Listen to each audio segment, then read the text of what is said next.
கர்த்தருக்கு ஸ்தோத்திரம். இந்த நாள் தேன் துளி நிகழ்ச்சிகளே உங்களை நான் மீண்டும் சந்திப்பதில் அதிக மகிழ்ச்சி அடைகிறேன். இந்த நாளிலே நாம் இந்த சமாதானத்தை தொடர்ந்து பார்க்கின்ற வேளையில் புதிய ஏற்பாட்டிலே அப்போஸ்தலனாகிய பவுல் ரோமருக்கு எழுதின நிருபம் 5ஆம் அதிகாரம் 1 வசனத்தில் இந்த விசுவாசத்தை சமாதானத்தை குறித்து மிக அழகாக சொல்கிறார். விசுவாசத்தோடு கூடிய சமாதானம் நமக்கு கிடைக்கக்கூடியதாக இருக்கிறது என்று சொல்கிறார். அந்த வசனத்தை நான் உங்களுக்கு படிக்கப் போகிறேன். 5:1 இப்படியாக சொல்லப்படுகிறது: இவ்விதமாய் நாம் விசுவாசத்தினாலே நீதிமான்களாக்கப்பட்டிருக்கிறபடியால் நம்முடைய கர்த்தராகிய இயேசு கிறிஸ்துவின் மூலமாய் தேவனிடத்தில் சமாதானம் பெற்றிருக்கிறோம்.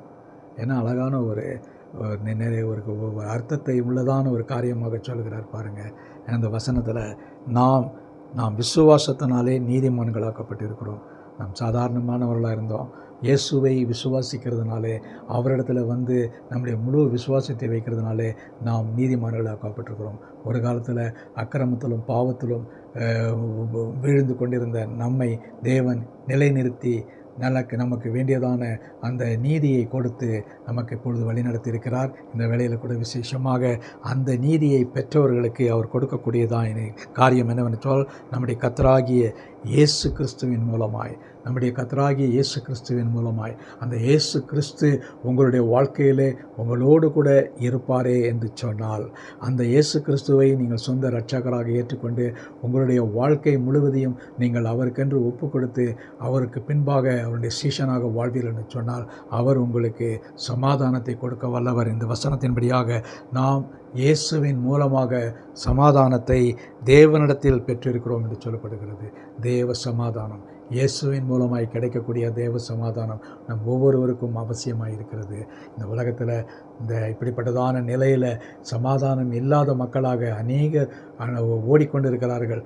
திருமணமானவர்கள் ஒரு சில நாட்களுக்குள்ளாகவே அவர்கள் மரணம் அந்த ஒரு நேரத்தில் பார்க்கும் பொழுது அவர்களுக்கு அந்த திருமண முறிவு ஏற்பட்டு அவர்கள் நீதிமன்ற வாசலில் நிற்கிறார்கள். இதற்கான காரணம் என்னவென்று பார்த்தால், அவர்கள் சமாதானம் இல்லாதவர்களை வாழ்கிறார்கள். அவருடைய வாழ்க்கையில் நீதிகரிக்க முடியாத காரியங்கள் இருக்கிறது. அவருடைய வாழ்க்கையில் ஒரு ஈகோ என்கிறதான காரியம் இருந்தது. அப்படி இருக்குமே என்று சொன்னால் சமாதானமே இருக்காது. சண்டைகள் இருக்கும், சச்சரவு இருக்கணும். திருமணமான தொடக்கத்தில் நன்றாக இருக்கும். ஆனால் கொஞ்ச நாட்களிலே இன்றைக்கு பார்க்கின்ற வேளையில் அநேக கிறிஸ்தவ திருமணங்கள் முறிவில் ஏற்பட்டிருக்கிறது. ஆகவே நாம் ஆண்டவருக்குள் சமாதானமாய் வாழ கற்றுக்கொள்ள வேண்டும். சமாதானம் பண்ணுகிறவர்கள் தான் பாக்கியவான்கள் என்று சொல்கிறது. அந்த சமாதானம் நமக்கு கிடைக்குமே என்று சொன்னால் நம்முடைய குடும்பங்கள் செழிக்கக்கூடியதாக இருக்கும். நம்முடைய குடும்பத்தில் சண்டை இருக்காது. நம்முடைய குடும்பத்தில் வீண் வாக்குவாதங்கள், சண்டைகள், பிரச்சனைகள் இருக்காது.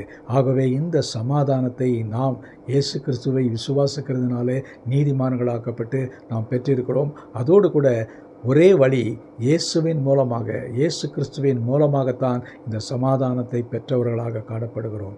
ஆகவே இந்த நாளிலே என்னை கேட்டுக்கொண்டிருக்கிற அருமையான சகோதரனே, சகோதரியே, உன்னுடைய வாழ்க்கையில் இந்த சமாதானம் இல்லாமல் ஒருவேளை வாழ்ந்து கொண்டிருப்பீர்கள்னு சொன்னால், அந்த உண்மையான முழு சமாதானம் உங்களுக்கு கிடைக்கத்தக்கதாக ஒரு சந்தோஷமான மகிழ்ச்சியான வாழ்க்கை வாழ இயேசு கிறிஸ்துவின் மூலமாக தேவனிடத்தில் சமாதானத்தை பெற்றுக்கொள்ளுங்கள்.